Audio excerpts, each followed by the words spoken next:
Hi, it's Brianna. So for my paper, I found an article by Warren Bennis, and it's called The 7 Ages of the Leader. In it, he talks about the different developmental phases that a leader goes through in their career, and some of the challenges, or he calls them crises that they face in each phase. I'll just briefly tell you a little bit about the 7 phases that he talks about. The first one is the infant executive. A leader in the infant executive age should be able to identify, woo, and win over mentors. These mentors will form his support team for life. And then as a schoolboy with shining face, the leader will be learning by doing. In doing so, he'll be subject to criticism, similar to the way children poke fun at each other in the schoolyard. Next, the leader will become the lover with a woeful ballad. This age is marked by the leader adjusting to managing their former peers or friends, as well as learning who and what deserves his attention. He must be fair with his interactions and learn how to delegate. After the learning in the early stages, he enters these middle ages where he's a much more confident leader.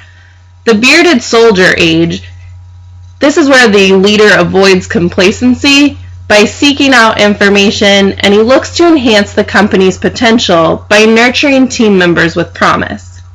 Next, the general, full of wise saws, has formed a culture of honesty in his organization. It's one in which people are encouraged to tell the truth, and he is able to hear it.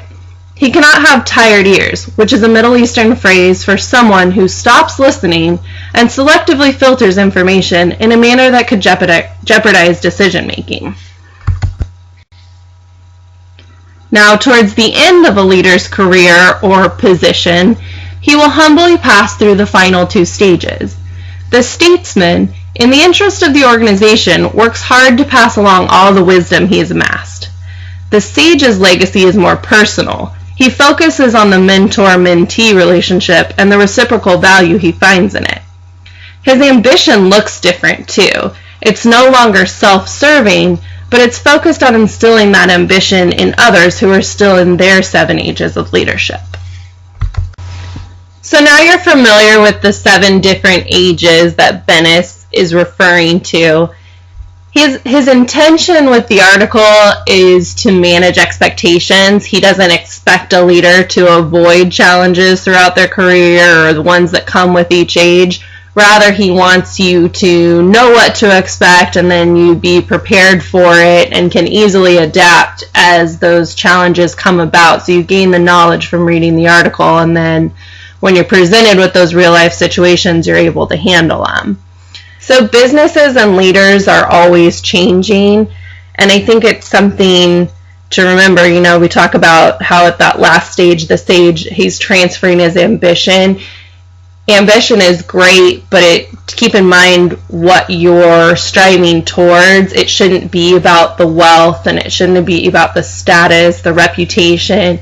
And that's kind of what Luke 6:24 through 26, this verse here, reminds you of. It's saying, woe to you who, when all men speak well of you, for that's how their fathers treated false prophets. So just because someone's saying you're the best, you need to make sure, look inside and make sure you're doing the job you need to be doing. So a leader should stay hungry for knowledge, stay encouraged even if others are speaking negatively, because we know that people spoke negatively about Jesus Christ. And then humbly look for opportunities to share those lessons learned with people up and coming behind them. So it was a really interesting article, and I think I could relate a lot to the early stages that Bennis describes because of where I'm at in my career. And then, he paints such vivid pictures of these ages that I can, even though I've only been kind of through the first early stages, I can definitely think of people in my organization that exemplify those later stages. So it was a really interesting article and easy to relate to.